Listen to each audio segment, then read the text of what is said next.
George County Service Authority Board of Directors to order. We will begin with an invocation by Mr. Parker, followed by Pledge of Allegiance by Mr. Miller. If you are able to stand, please do so.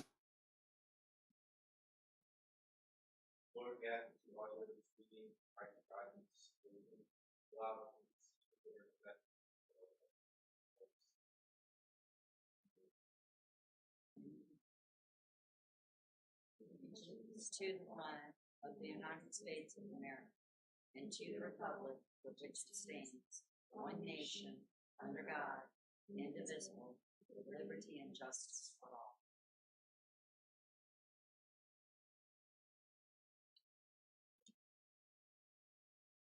Thank you. For the record, Ms. Binder is coming from a meeting with the state, and she advised she would probably be late arriving. Mr. Miller, do we have any amendments this evening? Yes, Mr. Chairman, we do. We have amend the agenda for the Payne well replacement.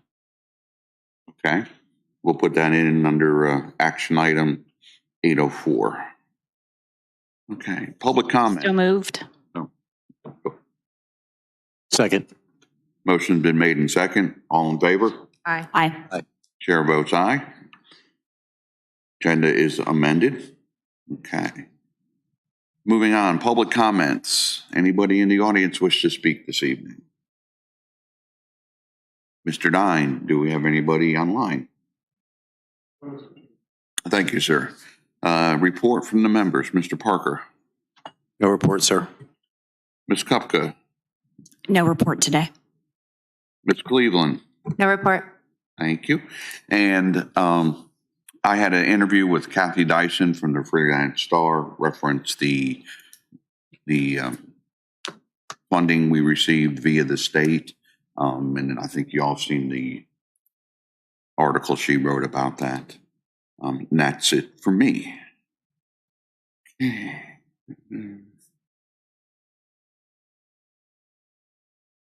Moving on, consent agenda. Motion to accept the consent agenda as written. Second. Motion's been made and second. Any discussion? All in favor? Aye. Aye.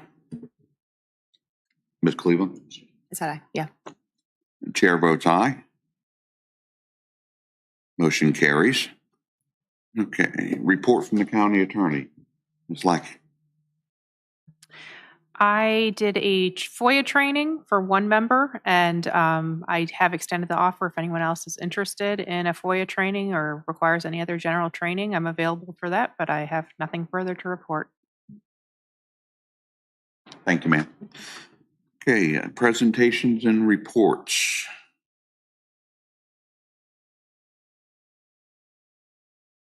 Okay.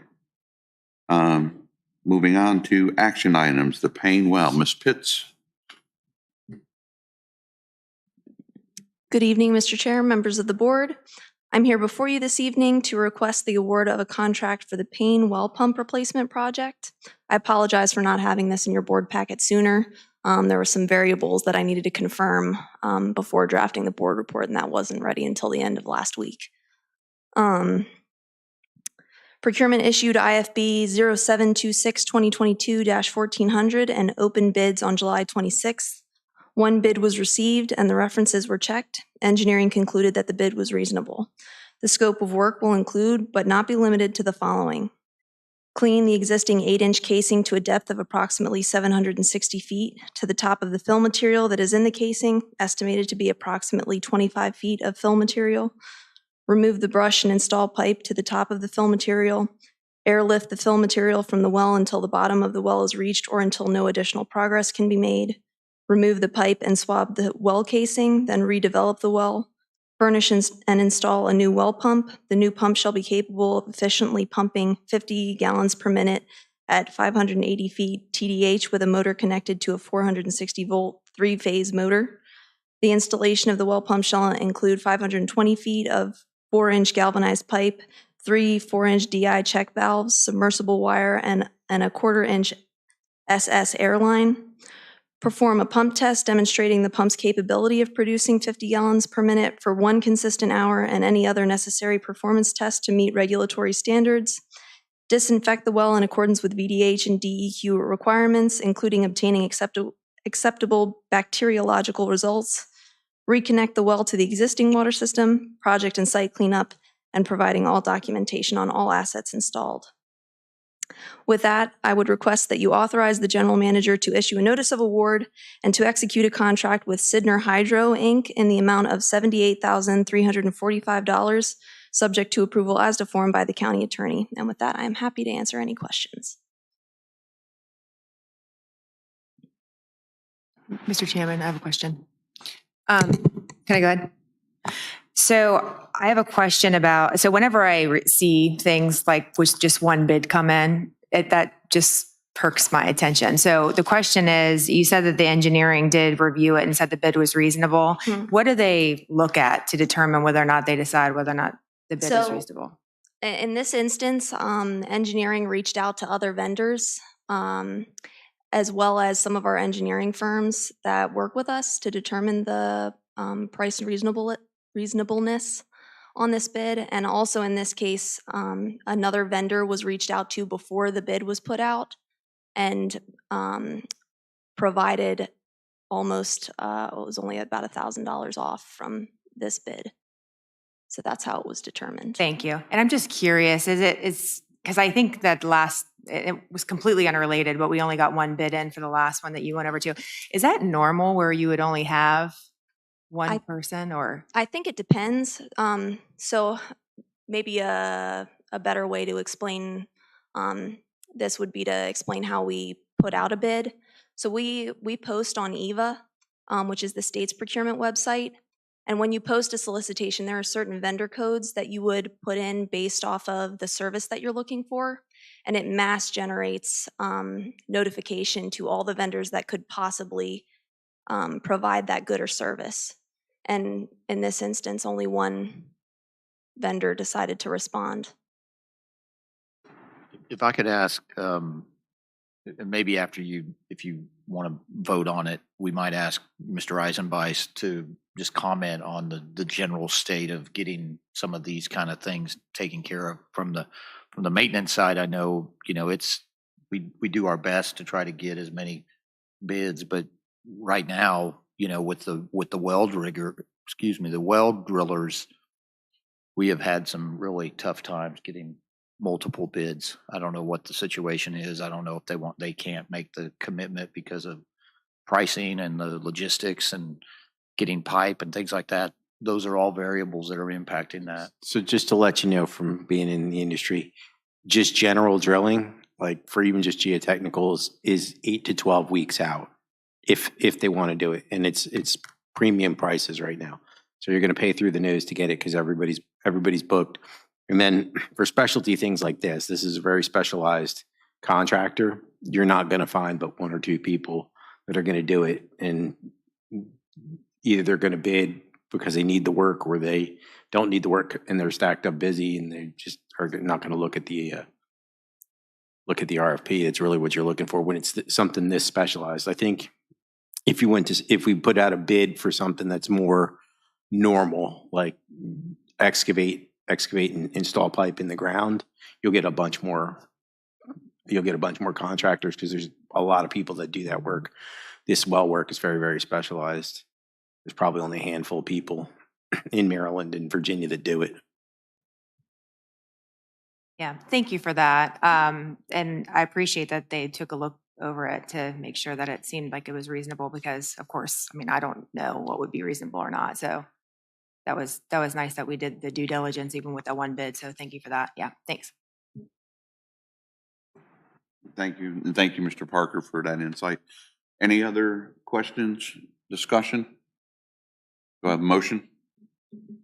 I make a motion that we authorize the general manager to issue a notice of award and to execute a contract with Sidner Hydro Incorporated in the amount of $78,345, subject to approval as to form by the county attorney. Second. Motion's been made and second. Any additional discussion? Okay, roll call vote. Mr. Parker, Aye. Ms. Kupka, Aye. Ms. Cleveland, Aye. and the chair votes aye. Motion carries, and Okay. we authorize the general manager to proceed with this. Thank you. Thanks very much. Thank you, Ms. Pitt. Okay, discussion items on water treatment practices is, I guess I'll handle that. Okay. Did you want to say anything about okay, all right. Maybe that, I just was going to offer if they wanted any more information. I think Mr. Parker did a good job of explaining kind of the condition of some of these procurements that we go through. Wanted to just provide a little bit more information, follow up. I know last meeting we had a discussion about the chlorine smell that sometimes does happen, and we are in the process of kind of putting together a little bit more of a comparative analysis of what other systems are doing and how much they might put in. But Ms. Goldman has provided me a kind of an overview of the process that we go through in terms of the testing. The top email came after the bottom email, and so I'll read the top, but it just kind of gives you an overview. So for chlorine, they test 3 days a week. We collect back T samples every month, and those samples go to the state certified lab for analysis. And then every quarter we collect samples which include nitrate inorganics, VOC, which Patty, volatile organic compounds, then radiologicals, cyanide, and metals. And we also collect lead and copper samples every 3 years. You see that and you go, "Ooh," but every water system has certain levels of metals and that are built into the system and things like that. I think I have spoken to you all that soon, very soon, we're going to be having to deal with the lead and copper process. We're going to be responsible to find out even the connection from the main to the house. We will have that soon, very soon. So that's going to be a burden on us. And that's coming, I think it's in the next couple of years, according to Jerry Goldman. So be ready for that. The bottom email, I think, kind of just gives you an overview of the hypochlorite, sodium hypochlorite, which is the chlorine. So we have 9 water systems that we use the sodium hypochlorite on a regular basis. And as Jerry indicates, the amount differs based on the demands of each system. Sodium hypochlorite has to be used to ensure proper disinfection of all storage facilities, distribution lines, and service connections. And the EPA regulations state the maximum allowable residual of chlorine in drinking water is 4.0. And we always fall, I think Jerry tries to fall within kind of like a 1 and a 3 range. So he's never exceeding that or never reaches those high levels that may concern people. The smallest system we have is 9s, and it's got 35 service connections. And we maintain an average residual of 1.0 parts per million after the chlorine demands have been met. And so you can kind of get an idea of that. And I think that in the previous email about Fairview Beach, I think he tries to get into the 1.5 to maybe a 1.75 range, I think is what he is maintaining in that area. So the larger systems such as Dahlgren's Courthouse or Hop Yard, they maintain a higher residual to ensure proper disinfection through long distances of the piping and obviously the hundreds of service connections. And then when the temperatures increase, like we obviously have in the summer months, then the dosage of chlorine must be increased to combat residual loss that's caused by dissipation. And this heat dissipation breaks down the chlorine, which contributes to the smell observed at some of our customers' taps.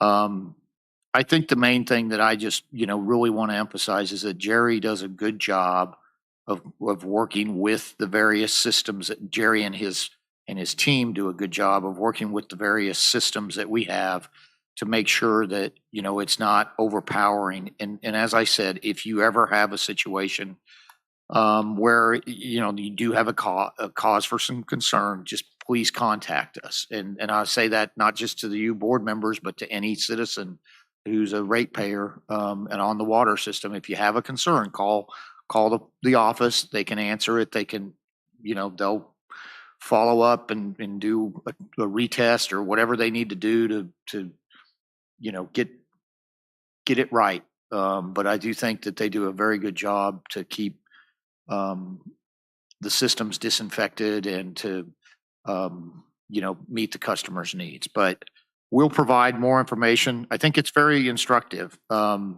what I'd like to do in the future is probably get somebody DEQ or VDH to come and just give you an overview of the practices and the things that they're looking for from us.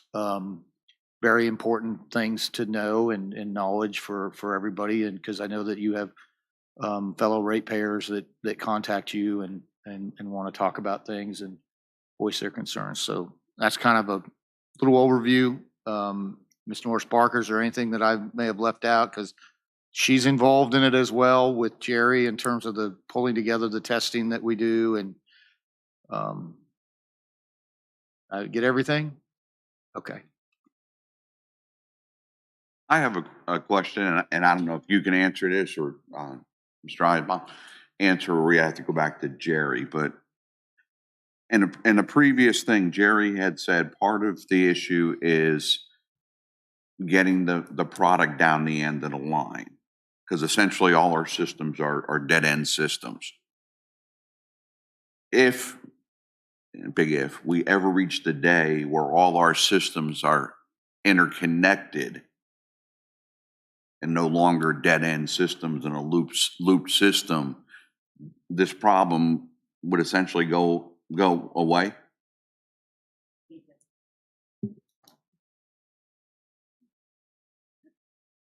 Thank you. I believe that is has always been an issue with when you loop the system, the flow is continuous, and I think it will alleviate it to a certain point.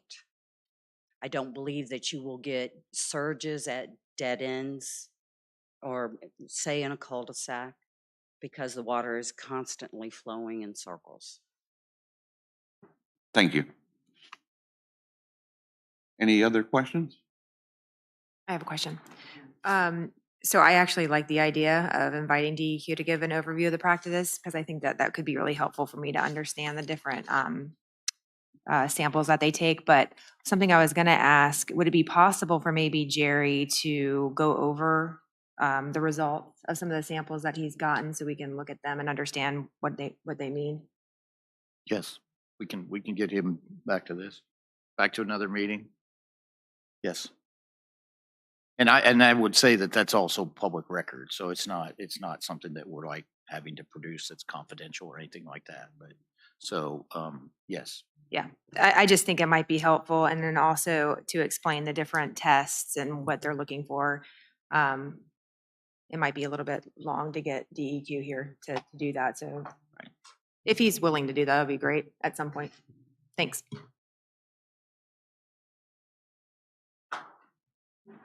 Thank you. Let the record show that Ms. Bender has arrived from her meeting with the state, wasn't it? Yes, it was about solar, but once again, DEQ reiterated to me, and it's a different branch of DEQ. They are more than willing to come and talk at any time. I was with the folks that are not the water quality, but it was about solar, but it does directly affect the service authority too in a roundabout way. Thank you. Ms. Bender, do you have anything to report to the board? No, thank you for asking. I was late. No, just that's where I was in Richmond with the RAP, as they call it, HB 206, about solar panels and solar siting. Okay, thank you. Where are we now?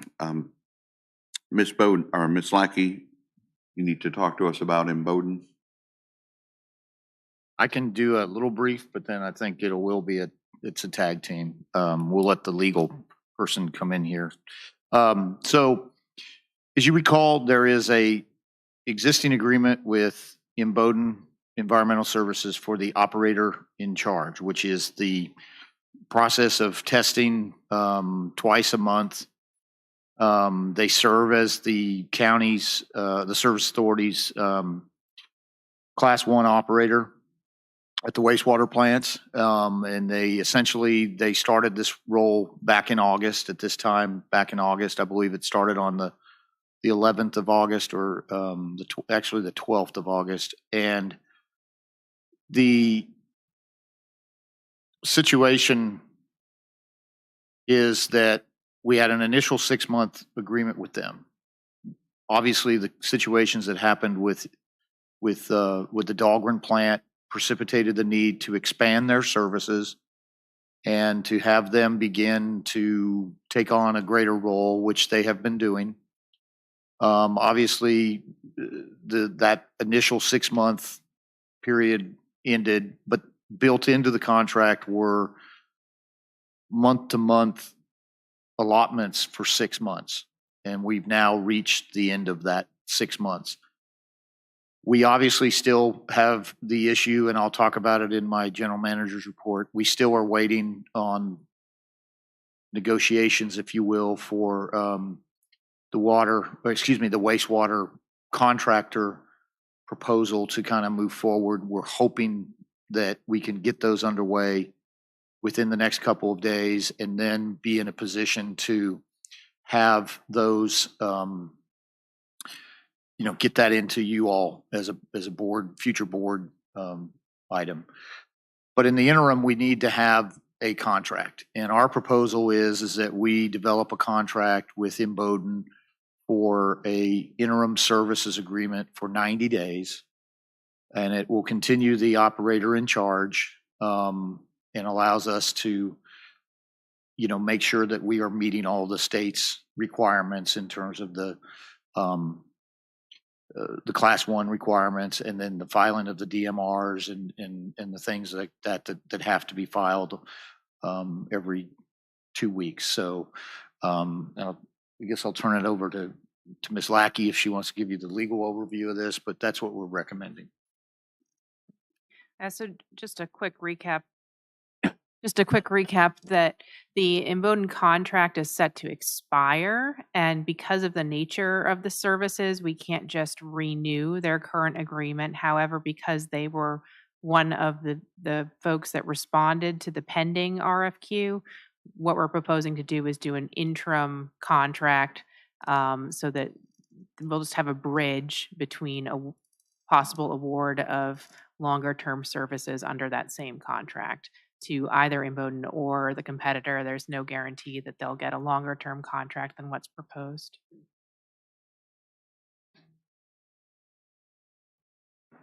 Any questions? I have a question. I don't understand what you meant by there's no guarantee that they could get a longer contract. I just didn't understand that part of it.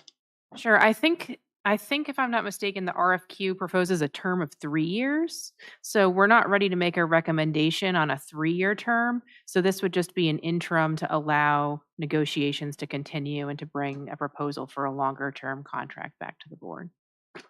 I think the other thing I would just, on top of that, this has nothing to do with the possibility of them being your operator under the proposal that we have out, or this other company. It's giving you compliance with DEQ is what this is essentially doing, why we continue to negotiate so that we don't lose that window and then go back to square one, which was where we don't want to go back to that area. So Chairman, can I just make a comment real quick? Because I just want to make sure that I understand. Because it seems to me we really wouldn't have a choice in the matter at this point, because if it's going to expire this month, we really need to have that interim in there. So it's a 90-day contract. During that time, we can review the other contracts and their contract and then decide. Yeah, okay. One more question too. I mean, is the 90 days a reasonable contract that's being offered? Or is it? We completely out had, of- so we had conversations with Bowden and, you know, I think that we feel that the 90 days, that we should wrap up the operator contract proposal in that period of time. So I think 90 days is sufficient. Do you? And we could build in the possibility of short-term renewals, but we're not intending this to be a long-term agreement. So the question though is the actual contract, is it a reasonable, or do you see anything that's completely out of left field that's being offered for 90 days? And Bowden has asked me to draft the contract, so I'm going to go ahead and use, the terms that were in the RFQ. So I'm imagining that we should be able to negotiate reasonable terms with them. Okay, thank you. Okay, I have a timeline question. The contract expires August 12th, correct? I believe I was incorrect. It expires August 11th because it basically went into effect when Mr. Weekly, his resignation date. Okay. And our next meeting is not to the 16th. So that seems like we have to do some sort of action on that this evening. So,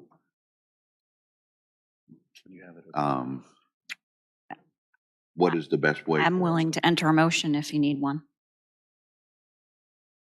Yeah, I would suggest perhaps that at the will of the board, we look to negotiate a 90-day term, or if a shorter term is desired, to bring it back on the 16th. That would be fine as well.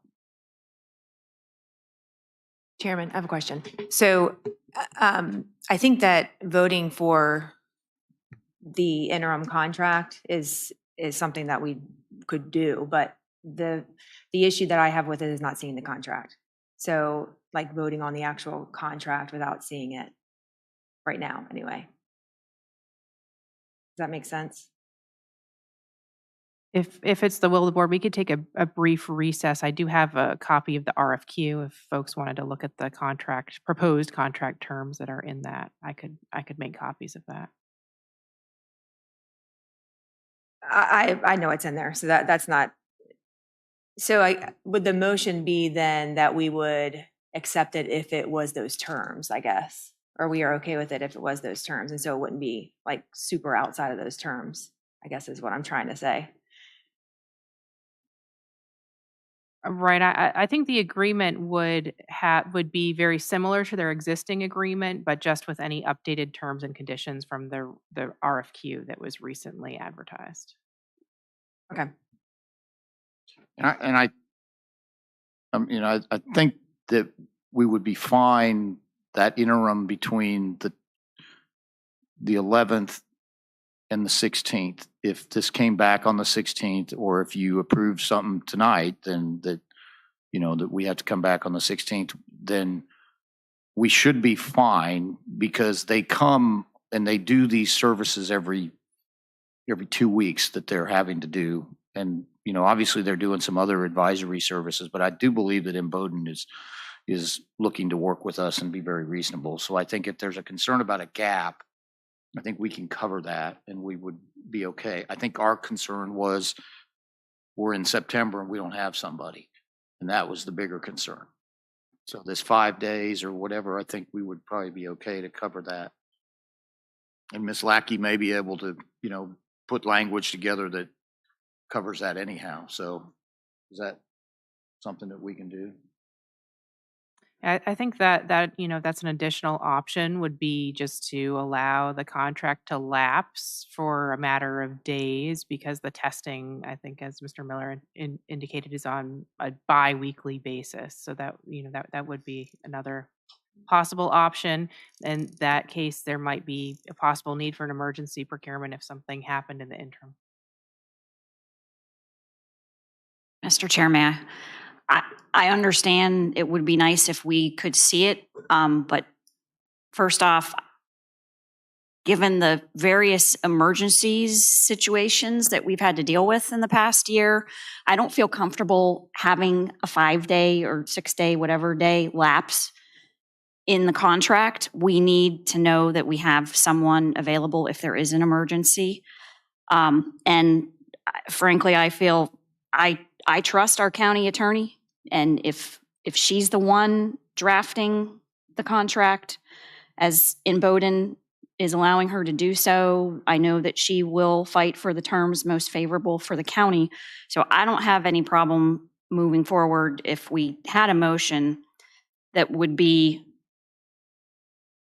for a maximum of 90 days is what I'd be looking for. Do we know what was the RFQ number that was issued? Does anybody know that off? What was that, Ms. Hahn? Oh.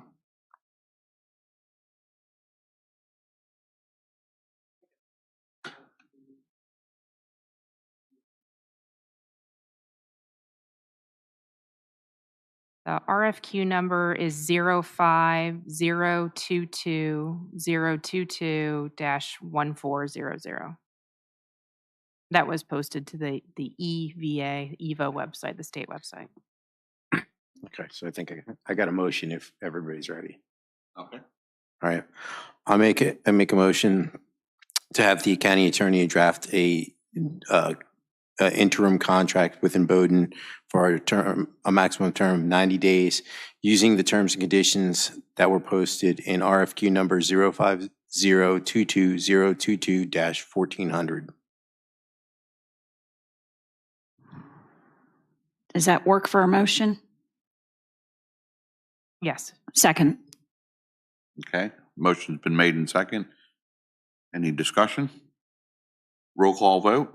Ms. Bender? Aye. Mr. Parker? Aye. Ms. Kupka? Aye. Ms. Cleveland? Aye. And the chair votes aye. Motion carries. If the staff will handle that, thank you. Okay, Mr. Miller, time for your general manager's report. Dines.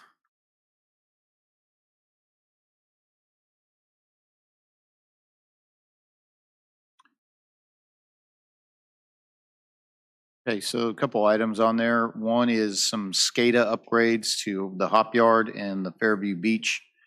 Plants are, a purchase order has been issued. So those will be, we'll be doing those. Pre-deployment meeting for the AMI metering project has been tentatively set for August 15th. Ms. Norris Parker is working with them as well as Mr. Eisenbeis. The process first is to deal with all the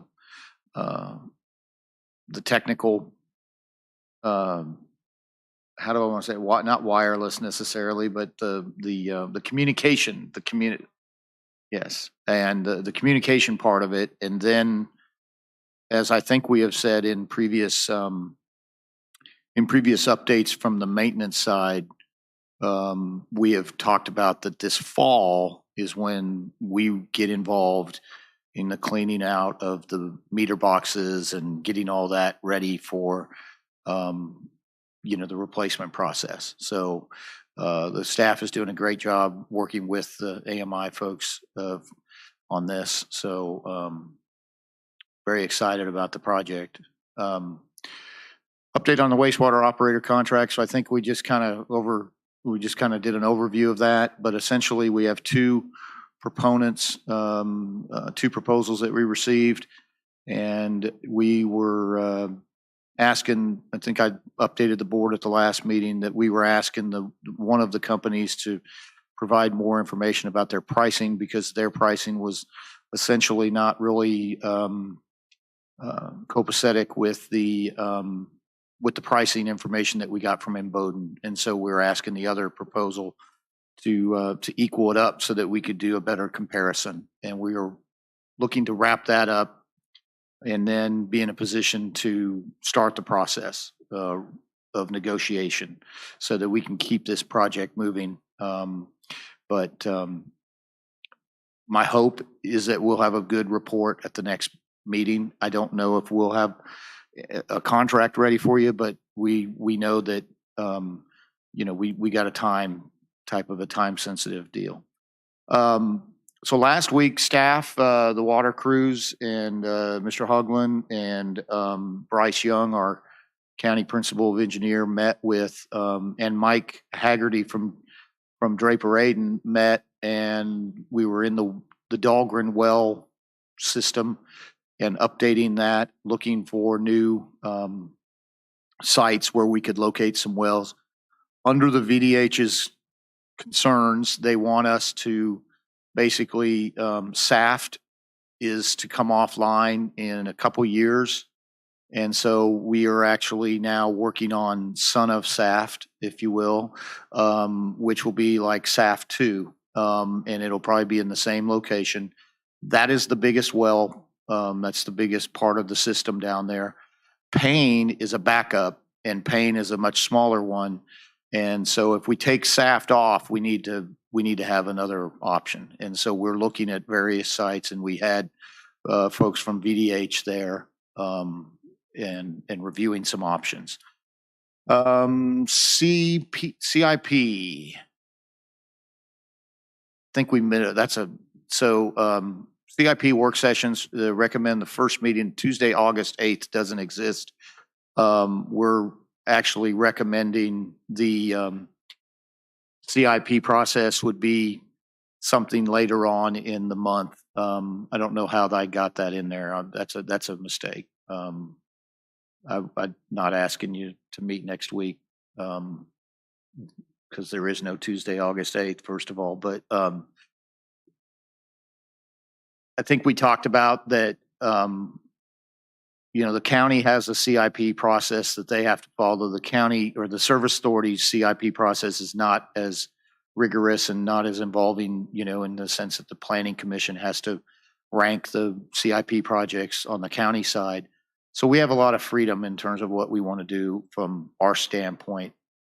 I think what I was hoping is that we have meetings maybe towards the end of the month where we could talk about some of these capital projects. Now, a lot of these capital projects are going to be on the water side, are going to based on the water grant that we got. The sewer side, the wastewater side, they're going to be based on the proposed money that we're going to get. And that money isn't probably going to be realized, as I think we said, until into the calendar year 23. But there are some other things that we can work with you on and give you some information. I think Ms. Hahn's big concern, she wants to see from the county side, the CIP adopted by the Board of Supervisors early September, no later than that third week of September, so that we can get these projects moving faster. We'd like to be in that kind of time frame with you all. So keep in mind, it could be part of the regular meeting, which would make it we could do it in September, or we can do work sessions. And it's just up to you. I know that school's getting ready to start, so time for parents is going to be a little bit more constrained, a little bit more active, and your ability to maybe free up a night may be a little bit more difficult. But just if you would just give us some ideas what you're looking at, and we'll make it work. And that's all I have. Polling the members, is there a preference for the CIP workshops? If we want to do it as part of a regular meeting or a separate night and location? Fine with a regular meeting, maybe come a little earlier. Okay. Any other comments? I can't be here any earlier than 5 o'clock. That's the earliest I can get here from my other employment. And I don't mind coming on other nights, but we just got this tonight, so I can't. No, yeah. I don't think it'd be productive for us to throw out a whole bunch of dates, but maybe if we could ourselves come up with other dates in addition to regular meeting dates. Thank you.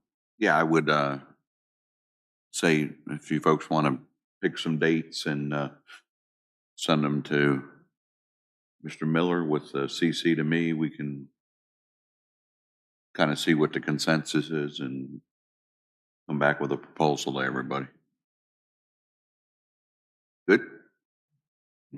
What we could do is we could present some kind of a capital list to you at that first meeting in September, regular meeting, and then you could give us, if you wanted to have a meeting, a work session type thing, we could set it up from there, if that's good. I think the 16th, there might be potential for some other board items that we'll discuss at the agenda meeting next week. So probably be good to hold off until the September meeting. Okay. Sounds like a plan. Okay. Anything else for the good of the order? Motion to adjourn. Make a motion to adjourn to August 16th, 2022 at 5:30 PM here in the boardroom. Second. Motion's been made in second. All in favor? Aye. Aye. Chair votes aye. We are adjourned until August 16th, 2022 at 5:30 PM here in the boardroom.